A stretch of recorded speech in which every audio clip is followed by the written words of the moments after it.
Good afternoon, class. We're once again here with guest lecturer Star Colonel Jackie and Rabid. Hi. Star Colonel. Yep, that's a clanner rank. We'll get Oh to that boy. eventually. Oh boy. Oh Okay. boy. So today we're gonna start off with a very interesting mech here. So we have made it up to the year 2459, and in 2459, the BKX 1X BattleAxe was manufactured. Now, It looks like a very stout gentleman. yes, it Very. is a 70 tonner, which puts it into the heavy mech category. The 1X is once again a primitive mech. So just like the very first Mackie model, the very first Banshee, all of these mechs suffer from the same basic issues. We have primitive armor, we've got a primitive gyro, we've got primitive fusion engine, we've got a primitive cockpit. It's Very it's primitive. very primitive. It's rough. It is very rough. Now, real quick, we'll just cover the 1X itself, and then we'll kind of cover some of the changes that happened as the Battle Axe was improved upon. So, this original 1X model has 18 heat sinks and an armor factor of 144 with its primitive armor, which it's all right. It's all right.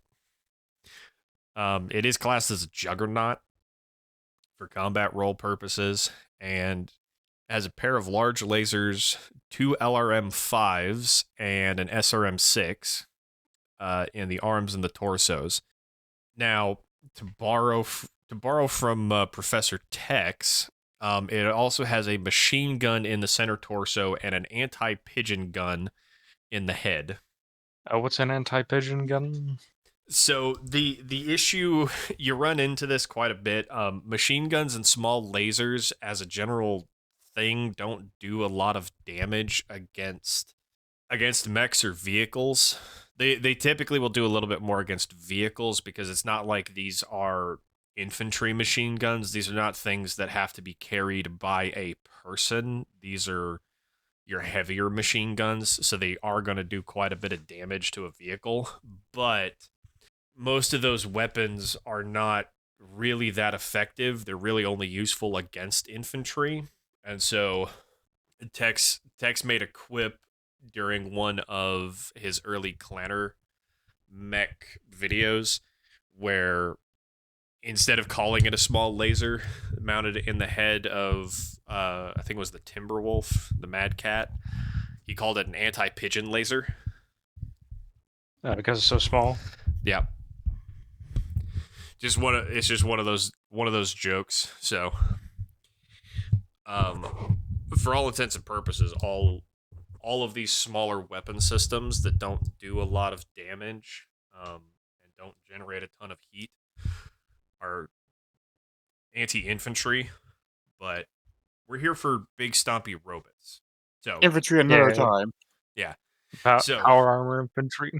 Yeah. So for all intents and purposes, it has an anti-pigeon machine gun in the center torso and a second anti-pigeon machine gun in the head.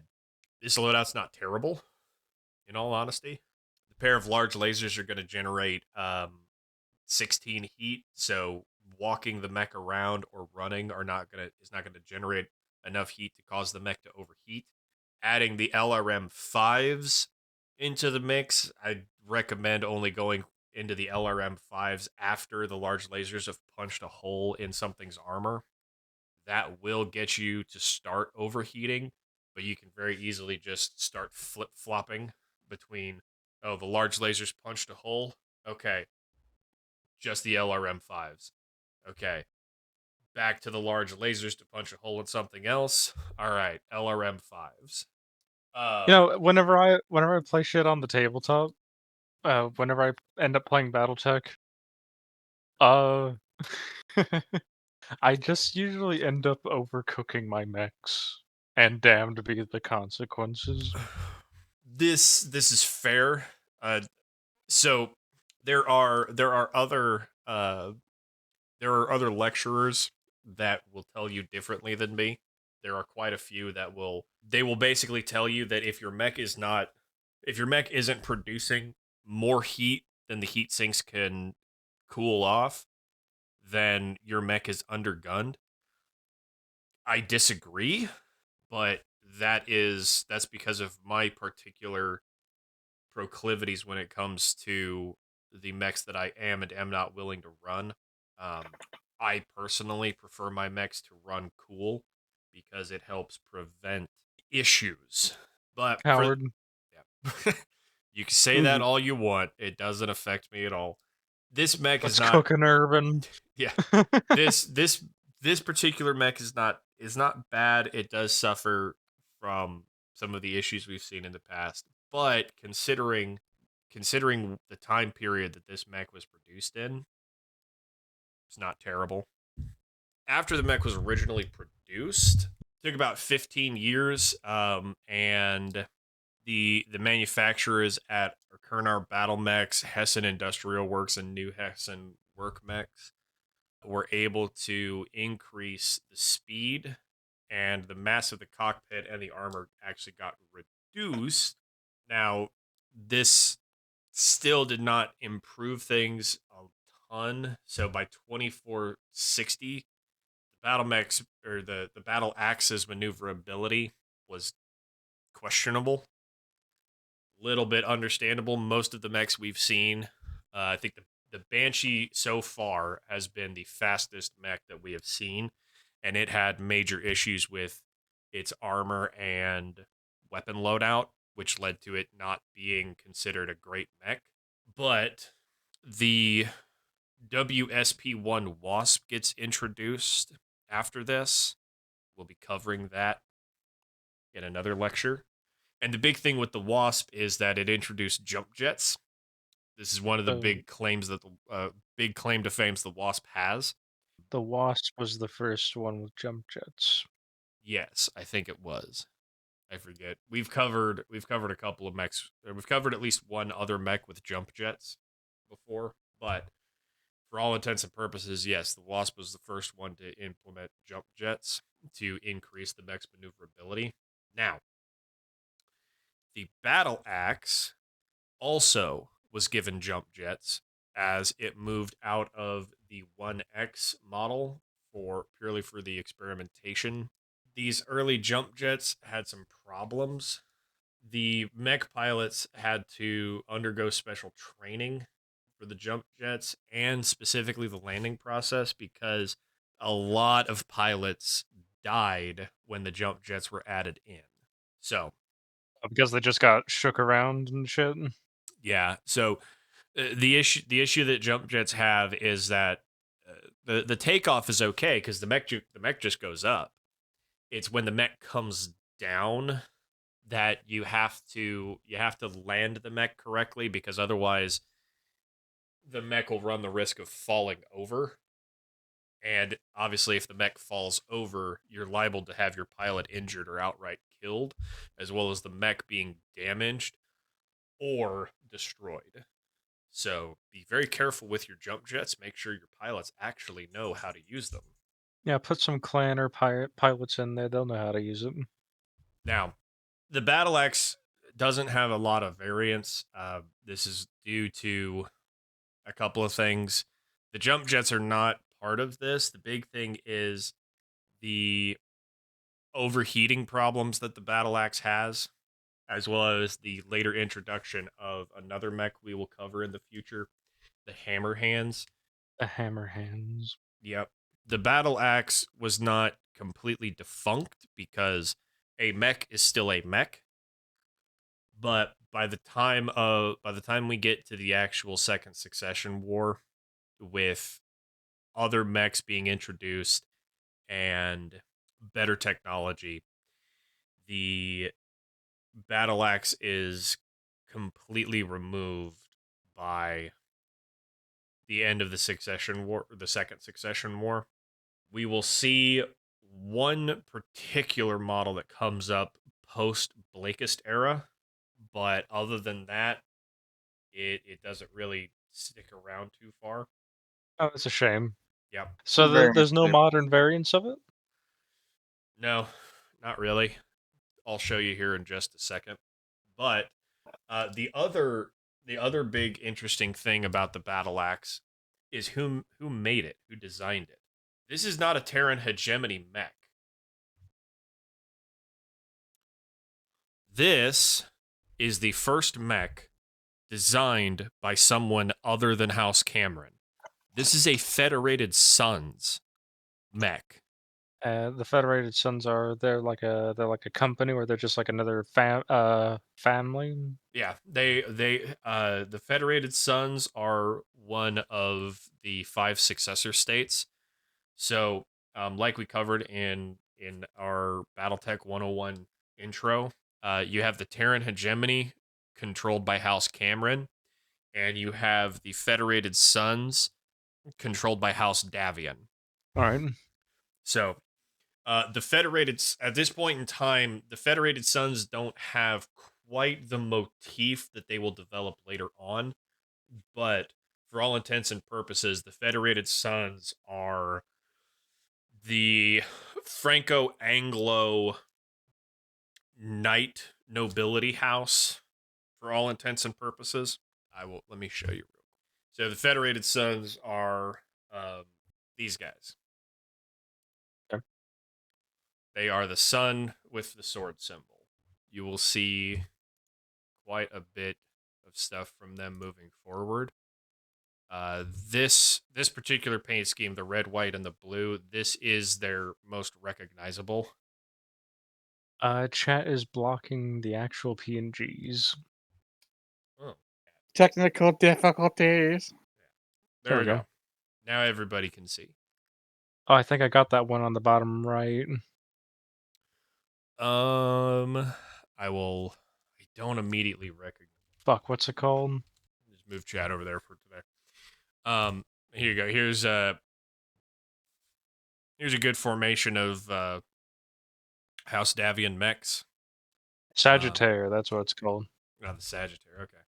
But yeah, the Federated Sons and House Davian are one of the two nations that ended up becoming the Federated Commonwealth later on.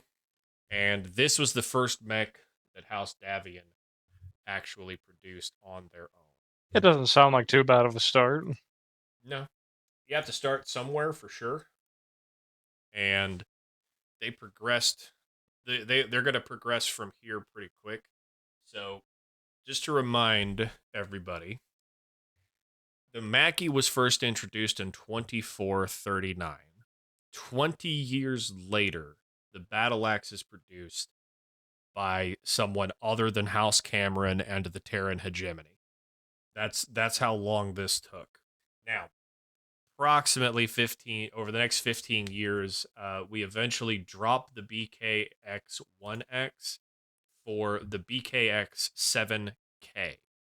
This one is the mech that actually has a lot of the improvements made to it by House Davian. And I like this the look of one, that one. yeah, this one, we have obviously dropped all of the primitive tech. We have a proper gyro, proper fusion engine, proper cockpit, proper armor plating. We have dropped 3 heat sinks from 18 down to 15. We're still sitting at 70 tons. We still have an armor factor of 144, but we have slightly better armor. We have dropped the pair of machine guns. We still have the 2 LRM 5s in the right and left torsos. We have the SRM 6 in the right torso. And instead of the large lasers, we now have a pair of PPCs in each arm. This mech, I have mixed feelings about. This mech is going to overheat very, very quickly. This is why the BattleAxe kind of disappears, because a pair of PPCs pumping out 20 heat every time you shoot with them, but you only have 15 heat sinks, this thing's going to overheat way more than the 1X with the large lasers and the 18 heat sinks. Well, you just fire one PPC at a time. Yeah, I would say the best. So cycle the PPCs a few times, but once you've actually punched through some armor, continue cycling the PPCs, but add the 2 LRM-5s in there to try and damage some of the internal structure of the mech. Now, this particular unit does have a good balance between mid and long, or between long, mid, and short range, which is one of the reasons why the BattleAxe was used so heavily until eventually it disappeared. But after the 7K, we get the 7NC. Oh, wait, I'm sorry. I forgot to mention two very important things. The 7K here is now reclassed as a sniper from a Juggernaut. And with the jump jets and the improvements made to it, we have gone from a 350 to a 464 movement profile. With the range of 18 tiles, I think it probably works better as a sniper. You don't want to just completely unload down a single direction with it. Yep. Unless you want to. Yep. Unless you want to, of course. Oh yeah. Just because fuck that guy in particular over there. Yep. So with that top speed of approximately 60 kilometers an hour and being able to clear 40 meters of space with the jump jets, for a heavy mech, it's not the fastest we're ever going to see, but it is certainly a rather speedy. But the 7NC here, they stripped out the jump jets, mostly due to the jump jets being a relatively unsure technology at the time. This is a bit of a field refit by the mech warriors piloting the unit. The NC actually comes from the nickname that this retrofit or this refit earned itself. This is the BattleAxe No Crash. No crash. Yep. The big change with it is that in place of the 4 jump jets, the mech warriors particularly wanted an extra pair of LRM-5s. So we have basically the exact same loadout, but you've got 4 LRM-5s between the right and left torsos. That's the only real difference. Still top speed of approximately 60k an hour. It gets reclassed as a missile boat because more missiles. There is a bit of an argument that this is potentially a better catapult than the catapult, but the catapult is based. Why would I not use a catapult? I know. Why would you make an argument for me to not use a catapult? I hate you. I know. I despise you. The beloved catapult. The beloved catapult and his bigger, meaner brother, the Mad Cat. Well, yeah, I do love So, the mech cat. Yeah, you can kind of see the BattleAxe as a platform is not doing well. It is not seeing the usage that it should be seeing for the Starleak era. It was not a good design, and it is continuing to only go downhill.